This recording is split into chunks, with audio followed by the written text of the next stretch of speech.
કોઈ શુભ કાર્ય કરતા પહેલા કેમ કરવી પડે છે કુળદેવી અને કુળદેવતાની પૂજા? દરેકના કુળદેવી દેવતા કેમ હોય છે અલગ? જાણો મહત્વ. ભારતમાં ઘણા સમાજ કે જાતિના કુળદેવી અને દેવતા હોય છે.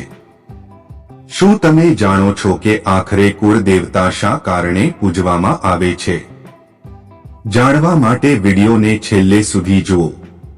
જો તમે ચેનલ પર નવા હોય તો ચેનલને સબસ્ક્રાઇબ કરો જેથી આવી અન્ય જાણકારી તમારા સુધી પહોંચી શકે.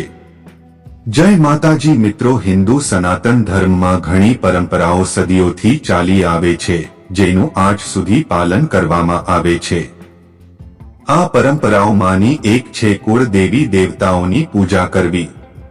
ભારતીય લોકો હજારો વર્ષોથી તેમના કુળદેવી દેવતાઓની પૂજા કરતા આવ્યા છે. દેવી દેવતાઓની પૂજા કરવા પાછળ એક રહસ્ય છે જે બહુ ઓછા લોકો જાણતા હશે. ચાલો જાણીએ કે દરેકના કુળદેવી દેવતાઓ કેમ અલગ અલગ હોય છે અને તેમની પૂજા કરવી શા માટે જરૂરી છે.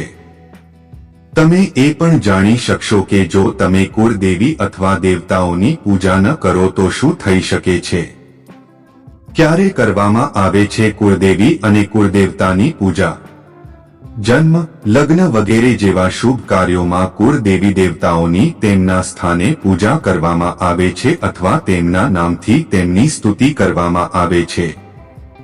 આ સિવાય એક એવો દિવસ પણ હોય છે જ્યારે સંબંધિત કુળના લોકો પોતાના દેવી દેવતાઓના સ્થાને ભેગા થાય છે. શા માટે દરેકના અલગ અલગ હોય છે કુળદેવી અને કુળદેવતાઓ? શાસ્ત્રો અને પુરાણો મુજબ દરેકના કુળ અલગ અલગ હોય છે, તેથી કુળના દેવી દેવતાઓ પણ અલગ અલગ હશે તે સ્વાભાવિક છે. હજારો વર્ષોથી કુળને સંગઠિત કરવા અને તેના ભૂતકાળને સંરક્ષિત કરવા માટે એક જ સ્થાને કુળદેવી દેવતાઓની સ્થાપના કરવામાં આવતા હતા. તે સ્થાન તે વંશ કે કુળના લોકોનું વતન હતું.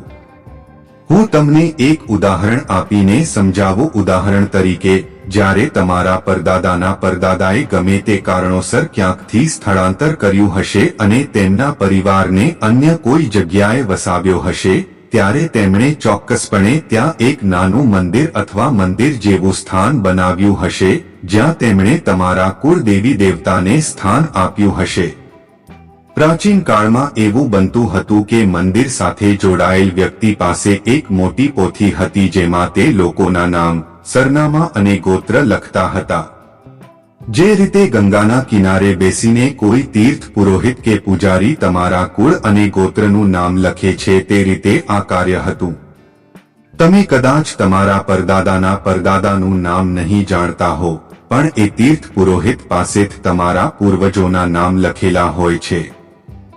આનાથી તમે તમારા વંશવૃક્ષ સાથે જોડાયેલા રહેશો. હવે ફરી સમજો કે દરેક હિન્દુ પરિવાર કોઈને કોઈ દેવી, દેવતા કે ઋષિના વંશજો સાથે સંબંધિત છે. તેમનું ગોત્ર જણાવે છે કે તેઓ કયા વંશના છે. આ ઉપરાંત કુળના પૂર્વજો, કુળના વડીલો પોતાના માટે યોગ્ય કુળદેવતા અથવા કુળદેવી પસંદ કરે છે અને તેમની પૂજા કરવાનું શરૂ કરે છે અને તેમના માટે કોઈ ચોક્કસ સ્થાન પર મંદિર બનાવે છે જેથી તેમનું કુળ આધ્યાત્મિક અને અલૌકિક શક્તિ સાથે જોડાયેલું રહે અને ત્યાંથી તેમની રક્ષા થતી રહે. કુળદેવી કે દેવતાઓ અથવા વંશના રક્ષક દેવી દેવતાઓ હોય છે. તે કુટુંબ અથવા વંશના પ્રથમ પૂજ્ય અને મૂળ અધિકારી દેવ છે. તેથી દરેક કાર્યમાં તેમને યાદ કરવા જરૂરી છે.